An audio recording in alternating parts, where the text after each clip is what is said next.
Hi there, good morning, good afternoon, and good evening. So for this video, I'm going to teach you how to enable macros on Excel file. And as you can see right here, I have a file that I created with a lot of macros on it. I guess actually from sheet 1 to sheet 25, actually up to 30 and 31.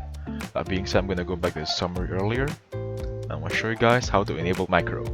Now if I open it up and then see this protected view, if I enable everything, you're going to see this message right here that says Microsoft Excel is blocking any macros. For example, security risk, Microsoft has blocked macros from running because the source of this file is untrusted. Now if I click learn more right there, it will potentially just reroute me to another link. If I click on data or even the developers option right there, or microsecurity, and I click on enable, I won't be able to edit this since I still have this security risk. Now the option to do here is just remove the file and look for it on your documents. Okay, now once I'm here, I'm going to look for the file itself. This is the one. Right click on it. Once you right click on general tab, you'll see this new option, security. Click on unblock, click on apply, and click on OK.